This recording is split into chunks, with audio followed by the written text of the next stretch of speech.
до власта за тоа што им се заканува и ги напаѓа невладините организации кои ја критикуваат.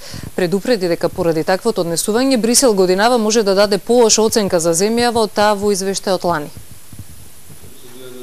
Со нападите врз граѓанскиот сектор наместо диалог, владата ризикува да добие полош извештај од оној од лани.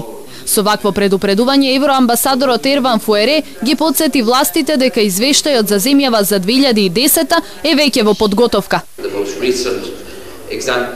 Најскоришниот пример е навистина незаслужениот напад врз Центарот за граѓански комуникации, кој што го објави својот извештај за јавните набавки минатиот понеделник. Во него се одразени многу од темите истакнати во извештајот за напредокот на комисијата. Сепак, оваа невладина организација беше на мета на сосема незаслужен напад со кој се доведуваше во прашање нејзиниот интегритет. Мислам дека не е ова имиџот кој што треба да го негува владата. Фуере упати критики за реформите во јавната администрација, судството, корупцијата и нацрт законот за антидискриминација. Слабостите во законската регулатива Фуере ги посочи како причина за слабиот прилив на странски инвестиции во Македонија, најмал во регионот.